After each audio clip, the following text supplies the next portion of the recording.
Hola a todos y bienvenidos a Derecho Penal sin Misterio. Mi nombre es Leonardo Vela, ya he estado con ustedes en otros videos, espero que estén disfrutando el material que está aquí en el canal. Y bueno, hoy hablaremos sobre el principio de legalidad y todo lo que ello implica en materia de derecho penal y derecho penitenciario. Porque el tema es bien extenso, trataremos de ser muy sucintos, muy claros y bueno, que sea de utilidad para todos ustedes.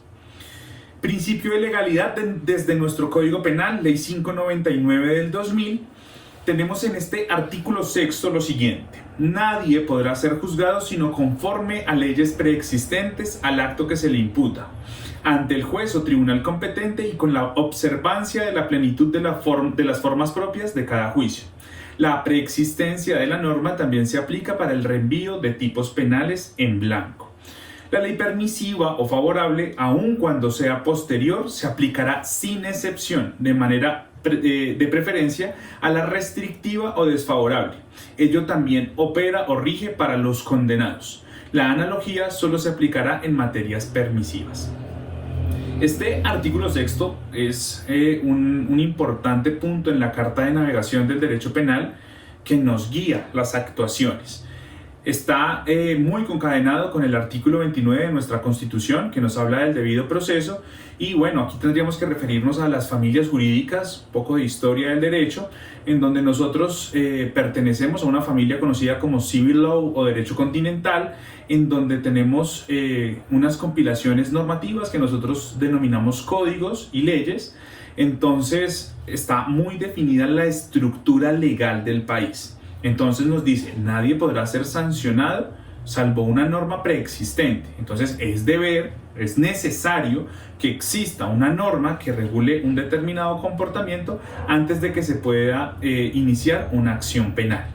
Y posteriormente nos habla de dos fenómenos muy importantes en la ley, que es el fenómeno de ultraactividad y de retroactividad.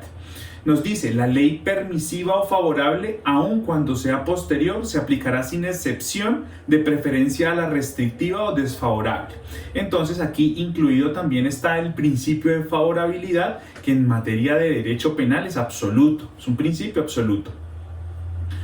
Si nosotros tenemos una norma vigente que tiene un castigo determinado, pongamos, no sé, 10 a 15 años, la pena de prisión para X delito, y resulta que durante la investigación de ese delito y el enjuiciamiento o el proceso sale una ley que dice no, ahora el castigo va a ser de 5 a 10 años, no importa que el delito se haya cometido en vigencia de esa norma que tenía el castigo más alto, ahora que existe una nueva norma que minimiza el castigo, esa es la que se debe aplicar, esa es la que se aplicará en el marco de la actuación.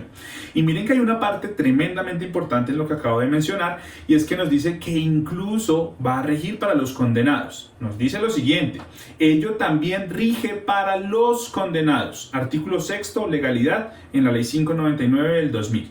Entonces, si tenemos una conducta punible, un delito, por ejemplo, no sé, un hurto, y ese hurto tiene una pena privativa de la libertad de 8 años a 12 años, y una persona es condenada en vigencia de esa ley, y posteriormente, ya aun cuando está condenada y pagando su pena, sale una ley que dice no, ahora el delito de hurto va a ser de 6 a 7 años, pues tendremos que reconfigurar la pena y se aplicará la más favorable para esa persona. Entonces aquí opera ese principio de favorabilidad aunado al de legalidad, con los dos fenómenos que acabo de mencionar: ultraactividad y retroactividad de la ley. Ultraactividad, cuando tenemos una ley derogada que proyecta o rige sus efectos en el futuro. Retroactividad, cuando tenemos una ley vigente que regula o tiene efectos en el pasado. Entonces, estos dos principios sumados, este de favorabilidad y legalidad, son una parte esencial del derecho penal, teniendo en cuenta que el derecho penal es el límite al poder punitivo del Estado, es decir, que el Estado no me puede castigar por cualquier cosa, sino que debe haber una ley que regule ese comportamiento y lo castigue, porque también existe una máxima del derecho que lo que no está expresamente prohibido está tácitamente permitido. Entonces, si el Estado tuviera esa facultad de sancionarnos por lo que se le ocurriere, por lo que se le viniera en gana, pues correríamos riesgos nosotros como ciudadanos. Entonces, este principio de legalidad obliga a la preexistencia de esa norma para el castigo.